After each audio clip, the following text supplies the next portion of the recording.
محمد وآل محمد پر۔ اللهم صل على محمد وآل محمد۔ لا حول ولا قوة إلا بالله العلي العظيم، حسبنا الله ونعم الوكيل، نعم المولى ونعم النصير۔ أعوذ بالله السميع العليم من الشيطان اللعين الرجيم، بسم الله الرحمن الرحيم۔ الحمد لله الذي لم يتخذ ولدا ولم يكن له شريك في الملك ولم يكن له ولي من الذل وكبره تكبيرا۔ اللهم صل على محمد وآل محمد، ثم الصلاة والسلام والتحية والإكرام على الرسول النبي الأمي الذي أرسله بالحق بشيرا ونذيرا وداعيا إلى الله بإذنه سراجا منيرا، سيدنا ومولانا أبي القاسم المصطفى محمد۔ اللهم صل على محمد وآل محمد وعلى آله الطيبين الطاهرين الغر الميامين المعصومين الذين أذهب الله عنهم الرجس وطهرهم تطهيرا۔ اللهم صل على محمد وآل محمد ولعنة الله على أعدائهم أجمعين۔ سورہ مبارک حجرات کی آیات پر بات چل رہی تھی، اور ظاہراً آج جو ہے وہ آخری کڑی ہوگی سلسلے کی، کیونکہ کچھ جگہوں پہ میں خاص اعلان ہو چکا ہے کہ کل دن جو ہے عید کا دن ہوگا، تو بہرحال وہ کنفرمیشن کا انتظار کرتے ہیں، لیکن جو اطلاعات موصول ہو رہی ہیں ان سے اندازہ یہ ہے کہ کل ہی کا دن انشاءاللہ عید فطر ہوگا۔ خدا ہماری اطاعت کو، عبادات کو قبول کرے۔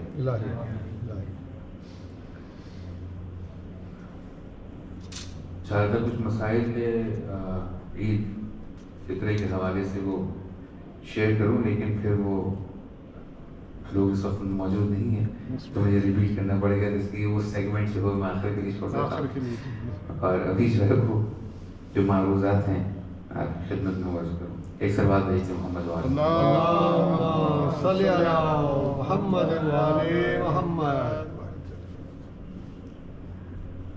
تم یہاں کے بیٹھے ہو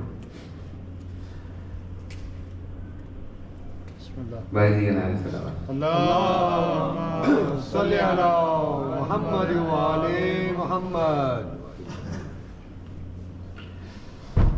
عزیزان محترم، آپ لوگ بخوبی واقف ہیں، آپ کو اس بات کا اندازہ ہے کہ اللہ نے اگر انبیاء کو بھیجا ہے، اللہ نے اگر رسول کو بھیجا ہے، اللہ نے اگر اولیاء کو بھیجا ہے، اللہ نے اگر ائمہ اہل بیت علیہم السلام کا انتخاب کیا ہے، تو اس کی وجہ یہ ہے کہ انسان کو بلندی بخشے، انسان کی روح کو ارتقا ہو، انسان اونچائیوں کو طے کرے۔ اللہ نے جب انسانی خلقت کی بات کی تو کئی مراحل پہ بات کی۔ اللہ نے اور بھی جانداروں کا قرآن کے اندر تذکرہ کیا ہے، لیکن جس طرح سے اللہ نے انسان کا تذکرہ کیا ہے اور ایک ایک مرحلے کو ڈیفائن کیا ہے، اور پھر اللہ نے کہا ہے کہ تبارک اللہ احسن الخالقین، کہ اللہ سے بہتر خلق کرنے والا کوئی نہیں ہے، بہترین ذات اللہ کی جو خلق کرنے والی ہے۔ اتنے توجہ کے ساتھ اللہ نے انسان کو خلق کیا، اور پھر ایک بات یہ بھی کہہ دی کہ ثم رددناہ اسفل السافلین، کہ اس کو بہت بھیانک جگہ بھیجا، بہت بری جگہ بھیجا، بہت پائن درجے پہ بھیجا۔ تو ان آیات کو پڑھنے کے بعد یہ بات سمجھ میں آتی ہے کہ اللہ چاہتا ہے کہ انسان علو اختیار کرے، بلند ہو۔ اس لیے جب انسان نے یہ سمجھ لیا کہ وہ بہت نچلے درجے پہ ہے اور مجھے اونچائی تک پہنچنا ہے، تو فطرت اس بات کو بار بار دستک دے کے کہتی ہے کہ وہاں جانا تو پھر کوئی عالی تلاش کرو جو علم کر لے گیا۔ اس طرح سے صرف نام نہیں رکھے جاتے کہ آربیٹری نام رکھ دیے اللہ نے، یہ بڑا حساب کتاب کے ساتھ ہوتا ہے۔ جو باتوں کو سمجھتے ہیں اس باتوں کو سمجھتے ہیں کہ انسان اپنی پستی کا احساس کر لے، پھر ڈھونڈے گی کوئی جو بلندی تک لے کے آ سکے، علی ہو۔ جب مقام علویت اس کو اختیار ہو جاتا ہے، حاصل ہو جاتا ہے، تو پھر وہاں اس مقام پہ پہنچتا ہے کہ اب اللہ اس کی تعریف کرے تو پھر وہ محمد بھی ہوتا ہے، محمود بھی ہوتا ہے۔ اس سوال بھیجتے محمد والے۔ محمد وآل محمد. کل اس بات پہ کسی حد تک روشنی ڈالی جا چکی ہے کہ قبائلی سسٹم کس طرح کا تھا، کیا ٹرائبل سسٹم تھا عرب کا، اور کس طرح سے حضرت سلمان فارسی کو اپنایا ہے اہل بیت علیہ السلام. خوش قسمت ہیں وہ افراد کہ جن کو جو اپنے حسب اور نسب سے آگاہ ہیں، جن کو اپنے دادا کا پتہ ہے، پردادا کا پتہ ہے، 7 پشتوں کا ان کے نام پتہ ہیں، جو اہل بیت مطلب جو سلسلہ وار سادات ہیں، جن کے پاس شجاع حسب اور نسب ہے. یہ اللہ کی طرف سے تحفہ ہے، نعمت ہے، اس کو انہوں نے محفوظ رکھا ہے. لیکن مومنین میں ایک مقدار ان افراد کی بھی ہے کہ جن کے پاس حسب یا نسب نہ ہو یا ان کو اس کی خبر نہیں ہے. علیکم السلام. ان کو اس کی خبر نہیں. ان کا سلسلہ کس طرح سے ہوگا، وہ کس طرح سے کس معیار کو پورا کریں گے. عزیزان محترم، اگر آپ کو اہل بیت علیہ السلام واقعی سمجھ میں آ جائیں تو آپ کی بات سمجھ میں آ جائے گی، ان اکرمکم عند اللہ اتقاکم. اللہ کے نزدیک سب سے عزیز وہ ہے کہ جس کا تقویٰ زیادہ ہے. فلسفہ وجودی اگر آپ سمجھیں اہل بیت علیہ السلام کا، تعلیمات اہل بیت پر عمل کرنے والے شخص جو ہے وہ پھر کسی تعارف کا محتاج نہیں رہتا. اس کا عمل بتاتا ہے کہ یہ علی والا ہے، اس کا عمل بتاتا ہے یہ علی والا ہے. کیونکہ اخلاق جب آپ ان سے لے رہے ہیں، عقائد جب آپ ان سے لے رہے ہیں، فقہ احکام آپ ان سے لے رہے ہیں، اب ان کے پاس دینے کے لیے کچھ نہیں ہے. انہوں نے آپ کو اس طرح سے تیار کر دیا ہے، انہوں نے آپ کو اس طرح سے آمادہ کر دیا. ایک بچہ ہے گرامر اسکول میں جاتا ہے اور ایک بچہ ہے اسٹیٹ اسکول میں آتا ہے. دونوں کو آپ کتاب پکڑا دیں یا ایکسرسائز دے دیں، دونوں the way they solve a problem, the way they analyze a problem, the way they carry themselves. اور یہ بچہ کریڈٹ کالج کا ہے. یہ 3 مختلف اسکولوں میں مثال دے رہا. اندازہ ہو سکتا ہے یہ کس انسٹیٹیوشن میں پڑھنے والا بچہ ہے. یہ اسٹیٹ اسکول میں پڑھتا ہے اس علاقے میں، یہ کیڈیٹ کالج کا بچہ ہے، یہ گرامر اسکول کا بچہ ہے، پوزیشن ہولڈر ہے. اس کو نہ اپنا نام بتانا ہے، نہ حسب نسب بتانا ہے، کس کا بیٹا ہوں، کون سے اسکول میں جاتا ہوں. آپ اس کو ایک سمپل سی ایکٹیویٹی دیں، سمپل سی ایکسرسائز دیں، جس طرح اس کو ٹیکل کرے گا آپ کو اندازہ ہو جائے گا کہ اس کی کہاں سے تربیت پائی ہے اس نے. یہ وہ افراد ایسے ہوتے ہیں کہ جو بچے اچھے گھرانوں سے ہوتے ہیں، اچھے خاندان سے ہوتے ہیں. خدا نہ خواستہ کسی مالی پریشانی کی وجہ سے مائک بھی محاذ تھک گیا، 15-30 دن جو ہے وہ مصروف رہے، وہ آج وہ تھک گیا، بار بار کرے جا رہے. اس طرح مجھے محمد والے اللہم صلی علی محمد وآل محمد. کسی شریف النفس خاندان سے کوئی بچہ ہو، کسی اچھے گھرانے سے بچہ ہو، کسی مالی تنگی کی وجہ سے، پریشانی کی وجہ سے اس بچے کو ایسے مکتب میں جانا پڑے، ایسے اسکول میں جانا پڑے جو اگر ان کے والد کو پیسہ ہوتا تو یقیناً بہترین خرچ کرتے، وہ بچے کو بہترین اسکول بھیجتے. لیکن کسی بنا پر وہ اس کو ایسے اسکول میں جانا پڑ رہا ہے جہاں پہ مثال کے طور پہ ریجیکٹس آف سوسائٹی ہوتے ہیں. مثلا وہ بچے ہوتے ہیں جن کو کوئی اسکول لینے کو تیار نہیں ہوتا. شریف النفس خاندان سے خاندانی بچہ کسی ایسے اسکول میں چلا جائے جہاں پہ ایسے بچے ہوں، دور سے پتہ چل جاتا ہے یہ ان جیسا نہیں. The way he behaves, the way he carries himself, جس طرح سے اس کا رفتار ہے، کردار ہے، بات کرنے کا اس کا انداز ہے، اندازہ ہو جاتا ہے. یہ جو مثال کے طور پہ ہمارے کہا جاتا ہے یہ جو تو تڑاک کرنے والے ہیں یہ اور ہیں، یہ جو آپ جونات کر کے بات کر رہا ہے اگرچہ وہ 5-6-10 سال کا ہو، اس کے انداز سے، گفتگو سے یہ اندازہ ہو رہا ہے کہ یہ اور گھر سے آیا ہے اور یہ بچہ اور گھر سے آیا ہے. اسی طرح سے امام جواد علیہ السلام نے قصہ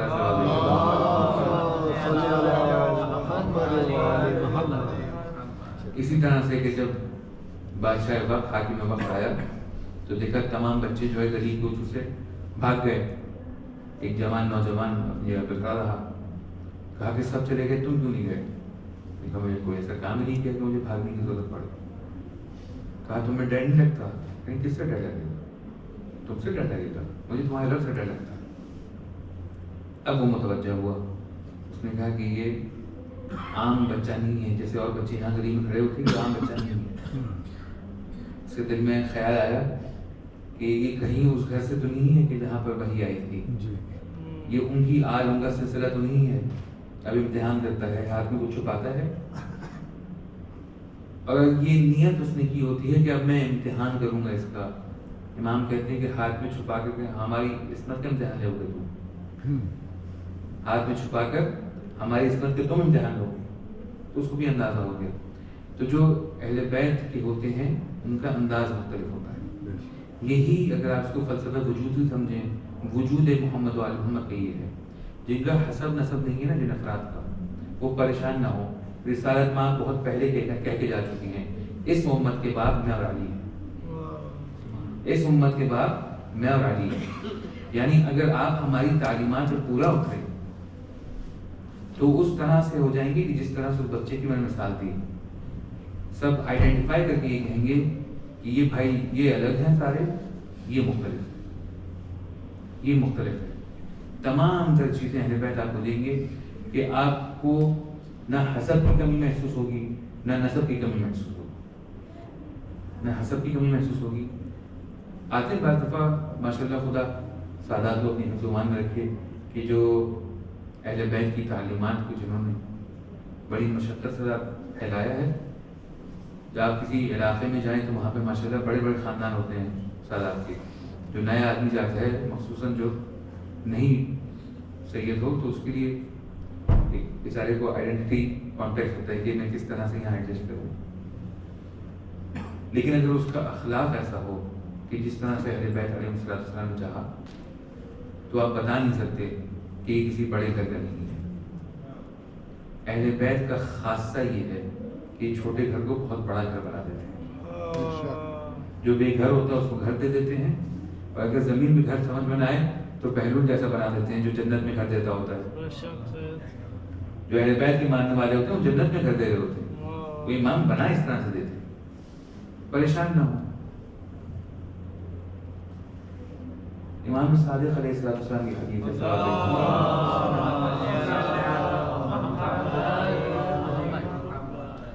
امام فرماتے ہیں کہ ولایتی لعلی احب الی من ولادتی منہ۔ پھر سنیے گا، ولایتی لعلی احب الی من ولادتی منہ۔ میرے پاس دو نعمتیں ہیں، دو فضل ہیں اللہ کی طرف سے، ایک علی سے ولادت اور ایک علی کی ولادت۔ سبحان اللہ۔ امام صادق کہہ رہے ہیں میرے پاس دو چیزیں ہیں، ایک علی سے ولادت یعنی میں ان کے سلسلے حسب اور نسب میں ہوں، اور ایک مولا کائنات کی ولادت میرے پاس ہے۔ اگر مجھے ایک کا انتخاب کرنا ہوگا تو میں علی کی ولایت کا انتخاب کرتا ہوں۔ کیا بات ہے، ماشاءاللہ۔ نعرہ صلوات، اللہم صلی علی محمد وعلی محمد۔ کربلا رکھتے ہم باغ علم رکھتے ہم، جی ماشاءاللہ۔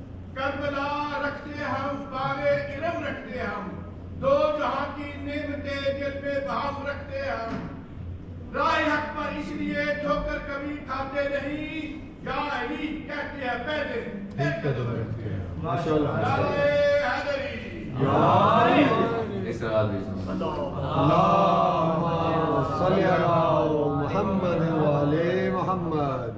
مجھے زیادہ پیاری ہے علی کی ولایت کس سے؟ علی کی ولادت سے۔ کون فرما رہا ہے؟ امام صادق علیہ السلام۔ کیوں؟ کبھی انشاءاللہ وقت ملا، آج موضوع بحث ہی نہیں، لیکن اشارتاً کہتا چلوں کہ مولا سے ولادت ہو تو سکتی ہے، شجر حسب اور نسب ائمہ اہل بیت سے جا کے مل ضرور سکتا ہے، لیکن اگر انسان چوکنا نہ ہو، اپنے حواس کو جم نہ کرے، خدا نہ خواستہ گناہوں میں مبتلا ہو، اور یہ نسل در نسل چلتی رہے تو یہ سیادت کھو جاتی ہے۔ امام رضا علیہ السلام فرماتے ہیں اللہ یہ اللہ سے محمد و محمد، اللہم صلی علی محمد وعلی محمد۔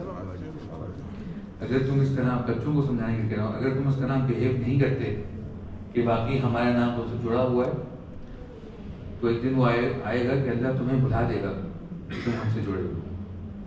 یہ روایت امام رضا علیہ السلام کی. اگر تم واقعی اس طرح بہیو نہیں کرتے کہ تمہارا نام ہم سے جڑا ہوا ہے, کچھ نسلوں کی بات ہے, تم بھول جاؤ گے تم ہم سے جڑے ہو. ہمارے انسان اریٹیٹ کرتے ہیں, لیکن ولایت کیا ہے؟ جب واقعی ولایت ہوتی تو انسان پھر رشد کرتا ہے, نمو کرتا ہے, گرو کرتا ہے. یہ ہے کمال محمد و محبت ہے محمد و محمد علیہ السلام.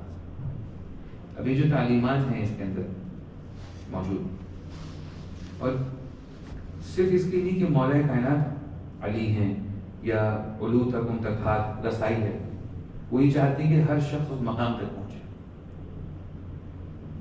ہر شخص اس مقام تک پہنچے. کبھی علی نے مولا کائنات نے ایسا کوئی کام نہیں کیا جو آپ کہیں کہ یہ خدا نہ خواستہ چھوٹا کام تھا کہ یہ مولا کائنات کو یہ کام نہیں کرنا چاہیے. اور مثال آپ کے سامنے کہ جنگ میں جب مشاور امیر شام بھاگا ہے اور مولانا سے تعاقب کیا, مولا کس کا تعاقب نہیں کرتے تھے, لیکن شاید مصلحت مولا کائنات کی رہی ہو کہ اس کا کردار بتائیں. جب مولانا نے اس کا تعاقب کیا ہے تو اس نے اپنے لباس اتار لیے سارے, اس نے اپنے تمام کپڑے اتار لیے. مولانا نے اپنے چہرے کے سامنے ہاتھ رکھا اور گھوڑے کا رخ پھیر لیا. نہیں اس پہ حملہ کیا. مار سکتے تھے کیا؟ تیر چلانا نہیں آتا تھا, تلوار چلانا نہیں آتا تھا. مولا کہیں کم از کم جس کو مارے کچھ تو اس کے اندر برابری کا عنصر ہو, بہادر ہو, کم از کم کچھ تو ہو اس کے پاس. اب اس کی حرکت دیکھ رہے ہیں کیا اس نے کی؟ اس نے اپنے کپڑے اتار لیے کہ علی اب مجھے جان چھوڑ دیں گے, نہیں ماریں گے. وہ بھی پہچانتا تھا مولا کو, وہ بھی چھوڑ دیں گے مجھے. دیکھیں حضور دو قسم کے لوگ ہوتے ہیں. ایک ہوتا ہے کہ جان چلی جائے عزت پہ آنچ نہ آئے, اور دوسرے قسم کے ہوتے ہیں کہ عزت تو آنی جانی چیز ہے, جان بچ جانی چاہیے. دو قسم کے لوگ ہیں مولا کے سامنے. ایک مرحب تھا, کہا اگر کوئی مارے تو علی جیسا ہو, کوئی مارے تو کم از کم علی جیسا ہو. جب بہن آئی ہے اور لاشا دکھایا بھائی کا تو پوچھا اس کو مارا کس نے؟ کہا علی نے مارا. علی کے علاوہ کوئی اس طرح سے مار نہیں سکتا. کوئی اور مارتا تو اس کے جنازے کی توہین کرتا کہ جان چلی جائے لیکن عزت یہ رہے کہ کم از کم مارا تو علی نے مارا. اور ایک یہ دوسرے جی کی مثال دی گئی ہے کہ عزت آنی جانی چیز ہے, جان بچنی چاہیے. ان دو لوگوں سے مقابلہ تھا مولا کائنات کا. مولا کائنات علیہ السلام کا اگر فلسفہ وجودی سمجھنا چاہیں, کیوں پرپس آف کیا ہے, ہمارے اور آپ کے اندر کیا ویلیو ایڈ کرتے ہیں. 1400 ایئرس کے بعد آپ اس وقت یہاں بیٹھے ہوئے ہیں. میں مولا کے حوالے سے گفتگو کر رہا ہوں. آپ کے دل میں, آپ کے قلوب میں حب علی بن ابی طالب سے آپ کو کیا فائدہ ہوگا؟ اس کا پرپس کیا ہے؟ اگر کیریکٹر نہیں بدل رہا تو یہ محبت بدل دیتی ہے. اگر خدا تک پہنچنا چاہتے ہیں تو علی کی محبت آپ کو خدا تک پہنچا دے گی. اگر گناہوں سے بچنا چاہتے ہیں تو یہ محبت آپ کو گناہوں سے بچا لے گی. آپ شرط یہ ہے کہ آپ اپنی راہ میں خود رکاوٹ نہ بنیں.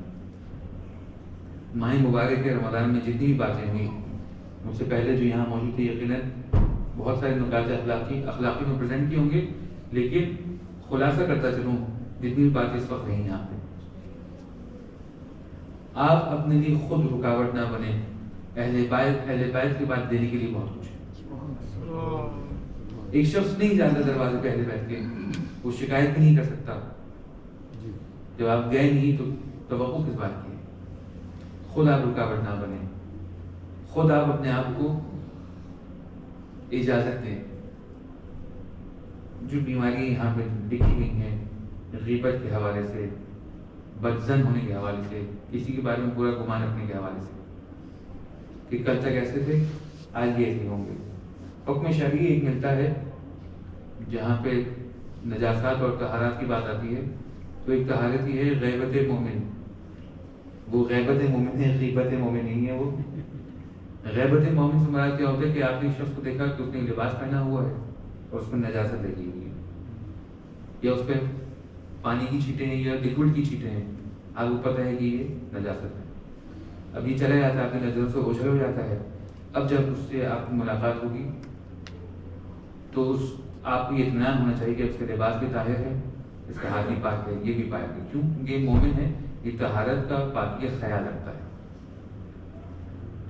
تو آپ نے اگر خدا نخواستہ کسی کو کسی گناہ میں ارتکاب کرتے دیکھا ہے، خاص طور پہ مومن ہو، اور جب اس سے ملاقات ہو تو آپ گمان یہ رکھیں کہ اس نے توبہ کر دی، اپنے گناہ پہ یہ باقی نہیں ہے. یہ آپ کا گمان ہونا چاہیے، یہ آپ کی ڈیفالٹ پوزیشن ہونی چاہیے. یہاں سے بات کا آغاز ہونا چاہیے. صلوات بھیجیں محمد وعلیہ اللہم صلی علی محمد وعلی محمد. کل بات ہو چکی تھی اس حوالے سے کہ جس نے کسی کو کسی عیب کے لیے مسخرہ کیا ہو، کسی کا مذاق اڑایا ہو، امام باقر علیہ السلام فرماتے ہیں وہ شخص مرتا نہیں، اس کو موت نہیں آتی مگر یہ کہ اس گناہ میں خود مبتلا ہو. جو شخص کسی کا کسی گناہ کی وجہ سے مذاق اڑاتا ہے اس کو موت نہیں آتی مگر یہ کہ خود اس گناہ میں مبتلا ہو. تو جو اخلاقی باتیں ہیں خدا و متعالی کچھ ہی ساعت رہ گئی ہیں. اگر بہت ٹیکنیکل ہو کے کہا جائے 20 منٹ رہ گئے ماہ مبارک رمضان کے، اگر قریب ہے انشاءاللہ تو 20 منٹ رہ گئے، جس کی آپ ماہ رجب سے شعبان سے تیاری کرتے آ رہے ہیں ماہ مبارک رمضان کی، کہ آپ نے اس وقت مستحب روزے رکھنا شروع کر دیے تھے. یہ کچھ ایسی عادت اپنے اندر اپنانی تھی کہ آپ بہترین استفادہ اٹھا سکیں ماہ مبارک رمضان کا. یہ کچھ ساتیں رہ گئی ہیں. خدا نے اب آپ اللہ کا شکر ادا کریں کہ جو آخری گھڑیاں ہیں، ابھی جو سورج ڈھل رہا ہے اس سال کی ماہ مبارک رمضان کا، آپ یہاں بیٹھے ہیں جو اللہ کے ذکر کو سن رہے ہیں، جو اللہ کے حبیب کا ذکر ہے، اور آپ کی محفل ہے مومنین کی. وہ لوگ ہیں کہ جن کے اندر احترام اور مودت و محبت محمد والی محمد ہے. بڑی نعمت ہے، بڑی نعمت ہے. ہر شخص کو یہ نصیب نہیں ہوتی. بعض دفعہ انسان کیونکہ اپنی وقت بھول جاتا ہے، جیسے اہل بیت یہ امام علی علیہ السلام فرماتے ہیں کہ تمہاری کم از کم قیمت جنت ہے، جنت سے کم پہ سودا مت کرنا، جنت سے کم پہ سودا مت کرنا. انسان اپنی ویلیو پہچانتا ہے تو اس کو پتا ہوتا ہے. آپ کے اندر جو میں کل ایک بات کہی تھی، کچھ مجھے نئے چہرے نظر آ رہے ہیں، میں چاہوں گا یہ ریپیٹ کروں. اللہ نے شیطان کو ماہ مبارک کے رمضان کے اندر بند اس لیے کیا تاکہ اب جو برائیاں سرزد ہوتی ہیں آپ کو اندازہ ہو کہ یہ آپ ہی کا قصور ہے، مطلب یہ میں نے ہی کیا ہے، اس میں شیطان کو بلیم نہیں کر سکتا. 30 days اللہ نے آپ کو بالکل unadulterated را دیے ہیں کہ آپ اپنے آپ کو بالکل دیکھ لیں جس طرح سے آپ ہیں، جیسا آپ کا نفس ہے. اچھا ہے آپ کا ہے، برا ہے آپ کا ہے، خوبیاں ہیں آپ کی ہیں، برائیاں ہیں آپ کی. اس میں شیطان کو بلیم نہیں کیا جا سکتا. اب جب آپ بالکل کھل کے اپنے سامنے آ گئے ہیں تو بیٹھ کے اللہ کے سامنے اعتراف کریں. یہ ہے روایت کے اندر موجود ہے، کسی بزرگ کے پاس کوئی خاتون گئی، انہوں نے شکایت کی کہ ہمارے شوہر کو غصہ بہت آتا ہے، ہمارے شوہر کو غصہ بہت آتا ہے. تو جو بزرگ تھے انہوں نے کہا کہ وہ اس بات کا معترف ہے، کیا وہ اس بات کے اعتراف کرتا ہے کہ مجھے غصہ بہت آتا ہے؟ وہ بھی ایگری کرتا ہے جو آپ کہہ رہی ہیں، لیکن نہیں، وہ تو سمجھتا ہوں کہ اخلاق بہت اچھا ہے، کیا دنیا میں کوئی ایسی تعویذ نہیں اس کے علاج کر سکتا؟ کیونکہ اس کو میں کوئی ذکر دوں گا نا تو تصویر ایسی پھینک دے گا تو مجھے کہاں غصہ آتا. لیکن اگر ایک شخص واقعی سمجھتا ہے میرے اندر کوئی عیب ہے، کوئی برائی ہے، ہاں مجھے غصہ زیادہ آتا ہے، یا کوئی بھی اخلاقی میرے اندر بیماری ہے، جب تک اس کو اگری ایکسیپٹ نہیں کرتا، آئیڈینٹیفائی نہیں کرتا، تب تو اس کو بدل نہیں سکتا. جب وہ یہ سمجھ جائے کہ ہاں مجھے غصہ بہت آتا ہے، پھر اپنے امام کو اللہ اور اللہ کے بیچ میں رکھ کے دیکھے کہ اللہ غصہ آتا ہے، تیرا بندہ ہوں، یہ بیماری ہے، تیرا بندہ ہوں، یا فیکٹری ڈیفالٹ ہوگا، یا مینوفیکچرنگ ایرر ہوگا، یہ میری ذات سے ہوگا، بہرحال جیسا بھی ہے تمہارا بندہ ہوں، تمہارے سامنے بیٹھا ہوں. یہ اعتراف کر کے بیٹھے پھر کہ استغفر اللہ ربی واتوب الیہ. بعض دفعہ واقعی ایسا ہے کہ لوگ بیٹھتے ہیں اللہ کے سامنے، ان کو کوئی گناہ نہیں یاد آ رہا ہوتا کہ استغفار اس لیے کر رہے ہیں کیونکہ کہا گیا ہے کہ استغفار کر لیں، ورنہ ایسا کوئی گناہ نہیں کیا نہیں ہے جو آپ کو برا لگے. ایسا بھی ہے، اللہ اس چیز سے بچائے. عجب کہتے ہیں اس کو، عجب کہتے ہیں اس کو. لیکن استغفار اور ہے توبہ، دو چیزیں ہیں. استغفر اللہ ربی واتوب الیہ. استغفار ایک چیز ہے، توبہ دوسرا مرحلہ ہے۔ استغفار ہے اب طلب مغفرت کرتے ہیں کہ مجھ سے زیادتی ہوئی ہے، مجھے معاف کر دے، پہلا مرحلہ۔ توبہ تابہ یتوبو سے ہوتا ہے کہ پلٹ کر یا لوٹ کر واپس آنے کو کہتے ہیں تابہ یتوبو توبہ، معاف کر دے اور اپنی طرف پلٹا دے۔ صرف معاف کرنے سے کام نہیں چلے گا، تم نے معاف کر دیا میں پھر سے یہ کام شروع کر دوں گا، لیکن معاف بھی کیا اور اپنی طرف پلٹایا بھی، یہ ہے جو استغفار تامہ کہا جاتا ہے، استغفر اللہ ربی واتوب الیہ، کہ مجھے معاف بھی کر اور مجھے اپنی طرف پلٹا دے۔ ہم نے جو اس مہینے میں روزے رکھے، ہم نے جو نمازیں پڑھی، اگر کوئی کمی تھی تو اللہ اسے درگزر فرما، کیونکہ کوئی بھی شخص جو ہے جان بوجھ کے اس سے دشمنی نہیں مول لینا چاہتا۔ یہ انسان کی خواہشات ہیں، انسان کا نفس ہے جو اس کے سامنے آ کے رکاوٹ بن جاتا ہے، ورنہ کوئی بھی اللہ سے اس طرح براہ راست دشمنی نہیں کرنا چاہتا۔ مثال کے طور پہ وہ اصفہان کے بڑے بزرگ علامہ آیت اللہ سے وہ وضو فرما رہے تھے مدرسے میں اپنے، تو دیکھا ایک جوان بہت جلدی میں مسجد کے اندر جاتا ہے، بہت تیزی سے نماز پڑھتا ہے اور فوراً باہر آ جاتا ہے۔ تو جو آیت اللہ ہیں اس کو دیکھتے ہیں، اس کا ادھر ابھی کو پتا تھا کہ اتنے بڑے آدمی تو آج تو کلاس ہوگی ہماری کہ پوچھیں گے کیا کر کے آئے ہو، کہاں اندر کیا کر رہے تھے تم، یعنی کچھ تو کر رہے تھے، کیا کر رہے تھے؟ اس نے کہا مجھ سے کیا کہ نماز پڑھ رہا تھا۔ اب وہ اس بات کو فلی ایکسپیکٹ کر رہا تھا کہ اب ان کو پتہ چلے گا کہ اتنی تیزی سے میں نے نماز، ابھی ان کا وضو ختم نہیں ہوا، میں اپنی نماز ختم کر کے آ گیا تو اب تو ڈانٹ پڑنے والی مجھے، تو اس نے سر جھکا لیا تھا۔ کہا کہ اتنی تیز نماز پڑھتے ہیں، کیونکہ دیکھیں مجھے بھی اندازہ ہے کہ جو میں نے نماز پڑھی ہے یہ شاید بہت زیادہ مقبول نہ ہو، لیکن میں صرف اللہ سے یہ کہنے آیا تھا کہ اللہ میں باغی نہیں ہوں، میں بغاوت نہیں کرنا چاہتا تجھ سے، میں تیرا ہوں، جیسا ہوں میں تمہارا۔ تو ان آخری گھڑیوں میں ماہ مبارک رمضان اللہ سے یہی التجا، یہی درخواست ہے، جیسے بھی ہم اس مہینے سے نکلے ہیں اللہ تمہارے حضور میں نہ کوئی اکڑ ہے، نہ کوئی تکبر ہے، نہ کوئی تم سے دشمنی ہے، نہ کوئی تم سے ذاتی اختلاف ہے۔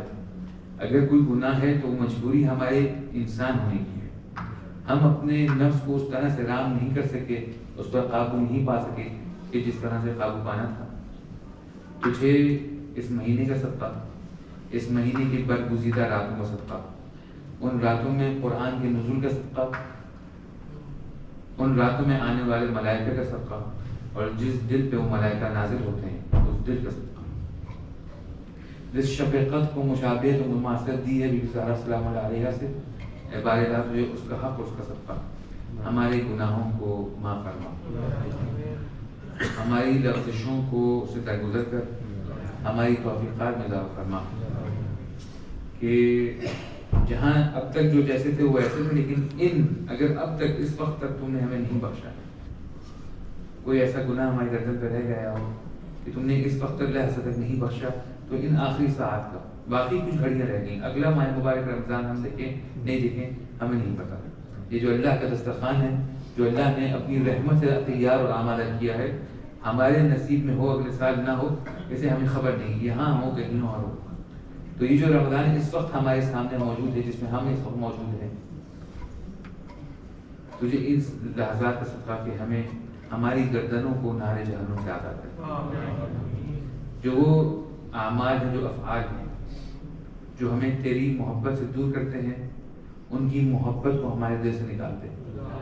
اور ایسا ہوتا ہے عزیزان محترم، ایسا ہوتا ہے انسان کا عمل تو شاید ایک رات میں نہ بدلے، انسان کا عمل ایک رات میں نہ بدلے، جو 30 سال میں اب تک ایک شخص نے عادت ڈالی ہو وہ 3 دن میں تو جا نہیں سکتی، لیکن اس عادت کی جو لذت ہے وہ آنن فانن فنا ہو سکتی ہے، یہ اس کے اختیار میں، کیوں؟ کیونکہ اس بات کو مانتے ہیں مقلب القلوب اس کی ذات ہے، دل کو پلٹانے والی اس کی ذات ہے، اس سے التجا کریں، اس سے مانگیں۔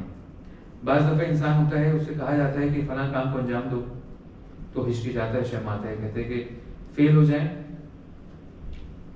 کچھ ہوتے ہیں کوشش بھی نہیں کرتے، کچھ ہوتے ہیں کوشش کرتے ہیں، کہتے ہیں بھائی بڑا پاس ہوں، فیل ہوں، کم از کم جو کہا گیا وہ کرتے ہیں. نہ کرنے سے کچھ کرنا بہتر ہے. آج انسان واقعی مسلح اپنے بیٹھے جانور سے بیٹھے گئے، ہم نے اپنی طرف سے کوشش پوری کی فل سنسیئرٹی کے ساتھ. یہ میرے نواقص ہیں، یہ میرے پروز ہیں اور یہ میری کونس ہیں. میں اس طرح سے ہوتا. دیکھیں اللہ نے اگر چاہا ہوتا نا کہ آپ سب معصوم ہوتے تو صرف 14 تک وہ تعداد محدود نہ ہوتی. ہر معصوم اس بات کو سمجھائے. مولا کائنات کی بات بتاتا ہوں. ایک شخص آتا ہے امام علی علیہ السلام کے پاس، صلوات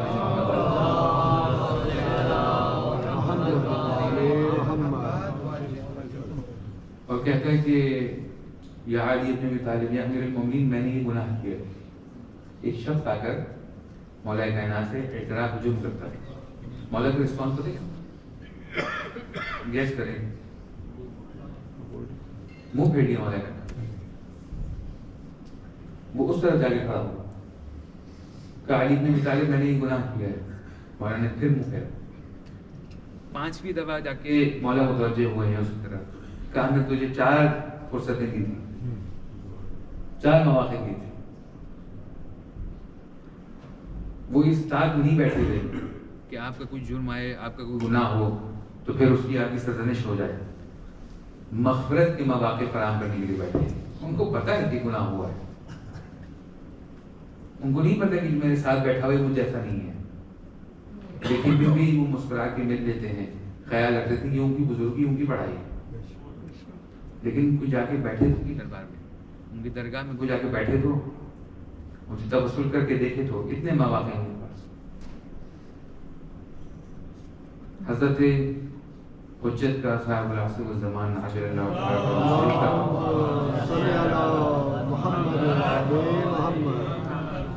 بھائی اللہ تجھے واسطہ دیتے ہیں. واقعی کچھ ہی لمحات رہ گئے اس مبارک مہینے میں. اللہ اگر تو نے ہمیں نہ بخشا ہے اس مہینے میں تو ان لحظات میں بخش. اب کس طرح سے باقاعدہ ائمہ علیہ السلام گریہ فرماتے تھے، رویا کرتے تھے کہ اب یہ مہینہ جا رہا ہے. عزیزان محترم، وہ مہینہ آپ سے جا رہا ہے کہ جو آپ قرآن غیر مہینے میں پڑھیں، اس مہینے میں آپ قرآن کی آیت پڑھیں تو قرآن جو لفظ لفظ کا حساب ہے، پورے قرآن ختم کرنے کا ثواب ہے. وہ ختم ہو رہا ہے، وہ آپ وہ اگلے سال آئے گا. جس مہینے میں آپ کا سونا عبادت تھا